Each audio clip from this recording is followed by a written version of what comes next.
Vous vous êtes reconnu dans le titre de ce podcast parce qu'il vous arrive d'avoir un amour fou pour votre partenaire, votre conjoint, et puis par moments vous vous dites mais je ne peux pas le supporter, j'ai horreur de le voir, j'ai pas envie qu'il me touche, et puis par moments vous avez envie de sauter dans ses bras et vous vous dites mais oui je l'aime et je le déteste en même temps.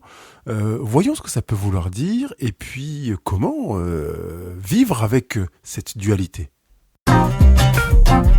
Je m'appelle Pascal Kionkion, votre praticien en relation d'aide, et je vous donne toutes les clés pour vivre heureux à deux. Bonjour les amoureux. Je sais que dans le sujet qu'on va aborder aujourd'hui, dans lequel je voudrais entrer immédiatement, on a besoin d'intégrer le fait que l'on n'a pas appris à aimer. Je ne connais pas d'école, de structure, de cursus qui puisse exister quelque part, de stage, de formation proposés aux enfants, dans lesquels on leur apprend ce qu'est l'amour. Ce qu'est l'amour inconditionnel, ce qu'est l'amour entre humains, les différences entre l'amour et l'amitié, la différence entre faire l'amour et avoir une relation sexuelle et ou baiser, quand on est, on va dire, pas forcément enfant, mais quand on est un peu plus grand, plus ado ou jeune adulte. On n'a pas tout ça. En fait, reconnaissons que nous avons une lacune considérable dans la mesure où nous apprenons ce qu'est l'amour à partir d'une observation. C'est comme si vous appreniez ce qu'est un arbre en autonomie. Gamin, vous voyez ça, bon, j'ai compris que c'était un arbre, et vous faites tout seul sans avoir eu de bouquins, sans avoir eu de formateur, de coach, d'animateur, si vous avez fait du scoutisme. Non, il y a pas, on va dire que ça n'existe pas. Vous êtes livré à vous-même, à essayer de comprendre ce qu'est un arbre, comment il fonctionne, comment il se nourrit, quels sont ses besoins. Vous avez des arbres autour de vous dans votre territoire que vous voyez qui meurent. Vous vous dites, il y a peut-être un truc que j'ai fait qui n'a pas été, je sais pas. Vous en avez qui portent de super fruits et vous vous dites, je sais pas, j'ai rien fait de spécial pour lui et ça marche super bien. Vous voyez qu'on est dans cette réalité quand on est en train de parler de la vie conjugale, et finalement, sans aller jusqu'à dire c'est pas juste, c'est pas normal, il faudrait réformer la société, mais c'est de réaliser en pleine conscience que on a besoin d'apprendre ce que c'est que l'amour en fait. Si on part du principe que l'on sait alors qu'on sait qu'on ne sait pas et qu'on vit à partir de ce qu'on sait, c'est comme si on voulait faire une salade de fruits avec des épluchures, avec des restes. Évidemment, ça aura une drôle de tête, un drôle de goût, de drôle de texture. Et on a besoin, vraiment, de devenir conscient qu'on ne sait pas. Et pas qu'on ne sait pas en se disant, mais je sais pas, je suis minable, c'est pas top, j'aurais dû savoir. Non, je ne sais pas, j'accepte de ne pas savoir, et par conséquent, je prends conscience du besoin d'apprendre. Je prends conscience de mon besoin d'apprendre. C'est vraiment une chose que j'ai trouvée très forte à la fin de mon cursus universitaire, de me dire, en fait, j'ai l'impression d'avoir maintenant plus conscience de mon besoin d'apprendre que de tout ce que j'ai appris en fait. Vous voyez, tellement j'ai appris, j'ai travaillé, j'ai bossé, j'ai écrit, j'ai remis des devoirs, j'ai fait des recherches, c'était super. J'ai l'impression qu'en fait le résultat de ça, c'est que ça m'a ouvert le champ de tout ce que je ne savais pas. J'ai découvert qu'en fait j'en savais tellement peu. J'avais tellement à apprendre. L'avantage, c'est que j'avais acquis les outils pour creuser, chercher, savoir où chercher, comment m'orienter. Mais je savais qu'en termes de connaissances, il y avait tellement plus à l'extérieur. Quand je dis tellement plus, j'ai l'impression que je minimise la situation, mais il y en avait tellement peu en moi par rapport à ce qui existe que ça replace dans un milieu, dans un contexte et dans une aspiration à continuer à découvrir et à apprendre à vie. J'apprends en permanence. Depuis le temps que j'accompagne des coachs, depuis le temps que j'accompagne des personnes individuelles, je continue à apprendre, à lire, à bouquiner, à assister à des formations, etc. Et je me nourris. Évidemment, il y a des choses que je connais déjà et que je le découvre, je le sais déjà. Mais ça n'empêche que parfois, un autre angle, une autre manière de voir les choses me permet d'apprendre. En amour, préparez-vous. Il n'y a pas un moment où vous pourrez dire « ça y est, je maîtrise, je suis au top, là j'ai compris ». Je sais comment ça marche, je suis un expert en relations conjugales et je n'ai plus rien à apprendre. Non, absolument pas. Vous pouvez faire tous les cursus que vous voulez, c'est mort dans l'œuf. Surtout qu'il y a une différence entre l'acquisition des compétences professionnelles et l'acquisition des compétences pour l'exercer pour votre propre vie, dans laquelle vous avez un impact émotionnel, vous êtes impliqué émotionnellement, et donc vous n'avez pas la sensibilité, vous n'avez pas accès à des capacités de prise de hauteur qui permettent d'utiliser les outils que vous utiliserez, par exemple, en accompagnement, si vous décidez d'être thérapeute en relation d'aide, par exemple, pour ne prendre que cet exemple-là. Mais c'est valable dans de nombreuses situations où la compétence que l'on a, on ne sait pas forcément l'utiliser à soi à cause de la charge émotionnelle. C'est pour ça que l'expression « le cordonnier est souvent le plus mal chaussé » existe et continue à exister. Vous avez besoin d'apprendre à aimer. Vous ressentirez le besoin d'apprendre à aimer uniquement quand vous comprendrez que vous ne savez pas aimer. Je ne dis pas que vous ne savez pas du tout aimer, mais que ce que vous considérez comme aimer est hyper lacunaire. Qu'en réalité, vous n'avez pas appris à aimer. Vous avez observé, vous avez déduit que ça devait être aimé. Et par conséquent, vous avez fait beaucoup de boulettes. Notamment, une des choses que vous avez apprises, que vous avez observé à la conclusion à laquelle vous êtes arrivé, c'est que l'amour est une émotion. Or, je l'ai déjà dit dans plusieurs podcasts, l'amour n'est pas que une émotion, et l'amour n'est pas essentiellement une émotion. Si l'amour est une émotion, elle vient comme la sensation d'avoir chaud ou d'avoir froid. Parfois, je suis dans mon bureau, j'ai froid, j'ai chaud. Je regarde le thermomètre et je vois qu'il fait 21 degrés. Parfois, il fait 21 degrés et j'ai froid. D'autres jours, il fait 21 degrés et j'ai chaud. Va-t-on me dire, Pascal, mais tu sais que l'hydrométrie peut jouer? Oui, le pourcentage d'humidité, il est également affiché. Et je vous assure qu'avec 21 degrés et 53% d'humidité, je peux avoir froid par moment et d'autres moments, je peux avoir chaud. Parce que ça n'a rien à voir avec l'environnement seulement, c'est ma perception. En fonction de ce que je vis, de ce que je fais, de mon état de fatigue, de ma forme, je n'aurai pas la même perception d'un bien-être physique avec la même température. Ce phénomène est lié à des émotions et par voie de conséquence à des ressentis physiques qui sont attachés à ces émotions. Ressentis émotionnels. De la même manière, quand on considère que l'amour est une émotion, ça veut dire que ça va aller et venir. Et ça peut expliquer qu'un jour je l'aime, et puis quelques heures après, je le déteste. Et puis ensuite, au bout de quelques heures, je l'aime. L'amour n'est pas une émotion, même s'il existe une émotion qui peut être attachée à l'amour. On est dans le ressenti émotionnel finalement. Alors, si on s'attache, on va dire, uniquement à cette notion émotionnelle en amour, ça explique les hauts, les bas, les va, les viens, les ras-le-bol, les incapacités à prendre l'autre dans ses bras, incapacité à répondre à ses besoins quand il le demande, parce qu'on est dans des hauts et des bas émotionnels. Il est une chose qui peut nourrir cette impression d'aimer l'autre et puis de le détester, de ne plus avoir envie de le voir, puis après d'avoir une volonté de s'accrocher à lui à fond, c'est une relation malsaine.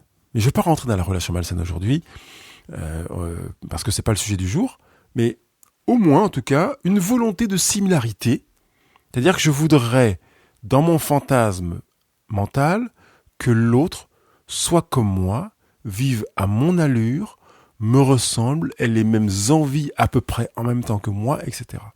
Quand on se campe dans cette aspiration de similarité, on sème dans son couple des graines qui vont pousser en mauvaises herbes conjugales, je pourrais dire. Parce qu'il n'existe aucune société, le couple étant une micro-société, qui s'épanouisse uniquement avec la similarité. Si dans un terrain, on a les mêmes plantes, uniquement les mêmes plantes, eh bien le terrain ne pourra pas supporter la culture pendant des décennies. Il va s'appauvrir. La biodiversité est essentielle pour que le terrain ne s'appauvrisse pas, qu'il y ait des plantes variées dans un couple, on est dans la même dynamique. On se fait croire que parce qu'on se ressemble, qu'on a les mêmes points communs, c'est pour ça qu'on est heureux. Mais non, en fait, vous êtes heureux, vous vous développez si vous prenez conscience de vos différences, de vos angles de regard différents, de vos nuances différentes, même s'il y a des points communs.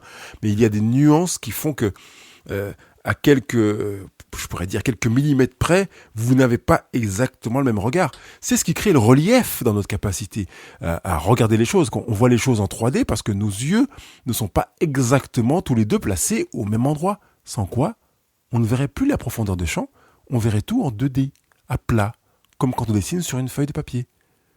Le couple voit la vie en 3D parce qu'on a deux perceptions différentes, deux expériences différentes, avec des convergences, certes, mais pas que. Donc du coup, quand on est dans cette aspiration à vivre la similarité, on se prépare inconsciemment à aimer ce qui nous convient, et du coup à rejeter tout ce qui ne nous convient pas. Tout ce qui ressemble à ce qu'on voudrait, on l'aime. Tout ce qui ressemble à ce qu'on ne voudrait pas, on ne l'aime pas. Et on se donne l'impression donc qu'on n'aime pas son conjoint par moment, mais c'est pas son conjoint qu'on n'aime pas. C'est ce qui, dans notre conjoint, ne nous convient pas. Et on peut faire cette distinction en réalisant que mais non, c'est pas mon conjoint que je n'aime pas en fait. C'est ce qu'il a fait qui ressemble à ce que je ne veux pas voir dans ma définition, dans ma sphère de ce qu'est l'amour.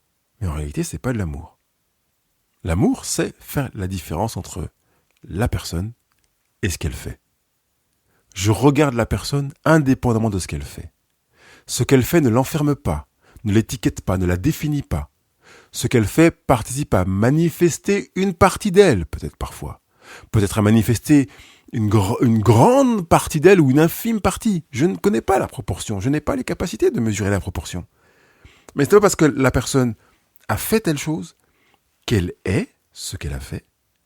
Et ce n'est pas parce qu'elle n'a pas fait telle chose qu'elle est incapable ou qu'elle est à côté de ses pompes, etc. L'amour a cette capacité à distinguer la personne, qui elle est, de ce qu'elle fait. Capacité donc à aimer la personne. On appelle ça l'amour. Vous attendiez à ce que je donne un autre mot? Ben non, c'est l'amour. Je t'aime, sans considération pour ce que tu as fait. Et parfois ce que tu as fait m'est insupportable, inacceptable. Et je t'aime. Là, on entre dans le véritable amour. J'intègre que l'autre peut avoir des aspirations, peut faire des choix, peut prendre des directions que je ne supporte pas. Et l'aimer. Finalement, je pourrais prendre ce qu'il ou elle fait comme des messages pour essayer de dire quelque chose d'elle, de ses aspirations, de ses envies, de ses désirs, de ses problèmes, de ses souffrances, de ses peurs, et pas forcément l'enfermer là-dedans, parce que ça peut donc être considéré comme un épisode. Il a voulu me dire quelque chose. Il a voulu se dire quelque chose. Il ne s'est pas étiqueté, enfermé dans ce qu'il ou elle a fait. Qu'est-ce que vous pourriez faire pour sortir de cet antagonisme, je l'aime et je déteste, cette ambivalence, je l'aime et je déteste, je le supporte plus, j'ai plus envie de le voir, je l'adore. Qu'est-ce que vous pourriez faire? Vous pourriez prendre votre cahier ou une feuille papier libre si vous n'avez pas de cahier de vie et écrire sur votre cahier les valeurs qui vous viennent quand vous pensez à votre conjoint. Quelles sont ces valeurs? Je vois, quand je pense à mon partenaire, quelqu'un d'attentif, de sensible à l'autre, quelqu'un qui veut le bien de l'autre. Je vois une personne généreuse, qui s'ouvre, qui donne, qui partage, qui accueille, etc. Mettez les valeurs. Alors, au demeurant, je vous ai donné 2 valeurs. À chaque fois, j'ai donné la valeur et puis des éléments qui expriment la valeur. Si vous avez besoin de chercher ce que c'est qu'une valeur, ça veut dire que vous n'avez pas encore conscience de l'importance des valeurs. Parce que je devrais vous demander quelles sont vos valeurs, vous pourriez me les donner par cœur, sans réfléchir. Ça veut dire que vous vous connaissez. Vous pourriez me demander quelles sont les valeurs de mon conjoint, et je vous les dirai par cœur, sans réfléchir. Parce que je les connais, parce qu'on a travaillé ensemble sur ces valeurs. C'est pour moi important de travailler sur les valeurs, parce que c'est l'identité presque de la personne. C'est-à-dire que à partir de ces valeurs, je sais qui elle est. Je me détache de qui elle fait. Le qui elle fait, c'est en bout de chaîne. Mais quand je connais ces valeurs, je sais qui elle est. Ce qui fait que quelqu'un pourrait venir me dire, tu sais, ta femme, elle a fait ça, et me dire, non, c'est pas pensable qu'elle ait fait ça, dans la mesure où ça ne colle pas avec ses valeurs. Ou si elle a fait ça, l'interprétation de la personne qui me le rapporte est forcément biaisée, parce que ça n'est pas forcément avec cette intention-là qu'elle l'a faite, vu que je connais ses valeurs. Ou bien, si elle a fait ça, c'est un accident, elle s'est cassé la figure, parce que c'est pas en alignement avec ses valeurs. Vous voyez l'intérêt des valeurs. Elles me permettent de continuer à aimer la personne, à m'attacher à la personne, indépendamment de ce qu'elle fait. Deuxième chose que vous pouvez faire dans votre exercice, après avoir écrit les valeurs qui vous permettent de reconnaître votre partenaire, c'est de choisir de promouvoir les valeurs de votre partenaire, de les supporter en tant que supporter. Vous êtes sous votre partenaire et vous le portez dans ses valeurs. Vous dites oui, moi je veux t'encourager à promouvoir tes valeurs. Attention, s'il y a une de ces valeurs qui n'est pas convergente avec celle que vous voudriez, on s'en fiche. Vous supportez votre partenaire. C'est pas ses valeurs que vous supportez. C'est votre partenaire. Et comme vous avez choisi de l'aimer, vous le supportez. On est supporter de celui qu'on aime. On n'est pas supporter que quand il gagne et quand ses actes sont en adéquation avec nos aspirations. On est supporter de la personne. Et qui plus est, peut-être on a la présence d'esprit d'entendre que la personne a besoin d'être encore plus supportée quand elle n'est pas en alignement avec ce qu'elle aurait voulu. Quand elle ne se reconnaît pas. Quand ce qu'elle fait la déçoit. Quand elle vit une expérience qui ne la révèle pas et qu'elle se dit « mais je me suis pas révélé là-dedans, c'est pas moi, je ne me reconnais pas, j'ai horreur de ce que j'ai fait ». On a encore plus besoin de supporter cette personne, et pas que dans la victoire. Comme on le fait souvent dans les sports, parfois même les supporters quittent le stade avant la fin du match pour manifester leur désaccord, leur déception par rapport au déroulement du match. Ne faites pas ça en couple. Quand vous voyez que votre partenaire part en déroute, qu'il n'arrive pas à vivre ce qu'il aurait voulu vivre, soyez encore plus supporter que quand il a gagné. Ou bien, tout autant, même si c'est difficile de mesurer la quantité. Mais supporter, c'est tout le temps, c'est un principe. Donc choisissez de promouvoir votre partenaire avec ses valeurs, d'être son supporter, même quand certaines de ses valeurs ne vous conviennent pas. Vous avez choisi le conjoint, c'était donc avec ses valeurs. Ne lui demandez pas de changer de valeur. Aimez votre conjoint avec cette valeur, avec ce que vous n'aimez pas, avec ce que vous ne partagez pas. Troisième chose que vous pouvez faire dans l'exercice, c'est lui reconnaître le droit d'exister, le droit d'être, de se manifester comme bon lui semble, de se créer, d'être lui, et même, je dirais même, de défendre ce droit. Au cas où il se dit, finalement, je ne suis pas, machin, vous pouvez l'interroger pour qu'il revienne à ses valeurs, pour voir pourquoi il se passe par cette phase de découragement, où il a envie de se mettre la tête sous l'oreiller.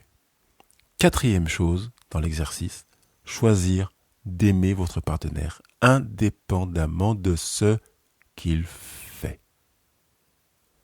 Aimez votre partenaire indépendamment de ce qu'il fait, en intégrant que c'est lui que vous aimez. C'est pas ce qu'il fait. Parce que ce qu'il fait, d'autres peuvent le faire. Donc vous allez aimer quelqu'un d'autre qui le fait, ou qui le fait mieux, ou qui le fait plus, qui le fait plus fort, qui le fait plus grand. Non, c'est pas le but. C'est la personne que vous aimez. C'est la personne que vous aimez qui est à aimer. C'est pas ce qu'il ou elle fait. D'autant plus que, comme on l'a déjà évoqué, il est possible qu'il ou elle fasse des choses qui ne sont pas en adéquation avec elle-même. Et que justement, elles ne se sentent pas bien à l'aise. Et même si elles sont à l'aise, ça peut être l'occasion de discuter, de voir, j'ai l'impression que ça ne te révèle pas, que c'est pas en accord avec toi. Comment tu vis la situation? Vous avez un exercice qui me paraît très pratique et que je vous propose de faire. Et peut-être vous pouvez inviter votre partenaire, si vous êtes seul, à écouter ce podcast, à écouter le podcast à son tour, à faire l'exercice. Et que vous preniez un rendez-vous ensemble après avoir fait chacun l'exercice de votre côté pour partager ce sentiment de l'aimer, de le détester, d'avoir ses va-et-vient, et ce choix, ces résolutions que vous allez prendre de l'aimer et de le soutenir dans ce qu'il vivra indépendamment de ce qu'il fait. Vous pouvez aussi faire ce choix seul, intérieurement, sans le verbaliser à votre partenaire. Vous avez la liberté de le faire. Mais quoi qu'il en soit, dans aimer mon conjoint, il y a forcément ce choix à faire. Avant de couper votre écoute de ce podcast, je vous rappelle que je suis à votre écoute pour vous accompagner. Vous allez sur le blog couple-heureux.com, vous prenez rendez-vous dans Je vous accompagne et je, évidemment, vous accompagne dans ce que vous avez à vivre, que ce soit parce que vous êtes passé par des phases où vous aimez et vous détestez votre partenaire ou autre, je suis là pour vous accompagner, vous n'êtes pas seul. Sur quelque application podcast que vous utilisez, s'il vous plaît, mettez vos 5 étoiles et vos commentaires. Apple Podcast, Google Podcast, Spotify, Deezer, etc.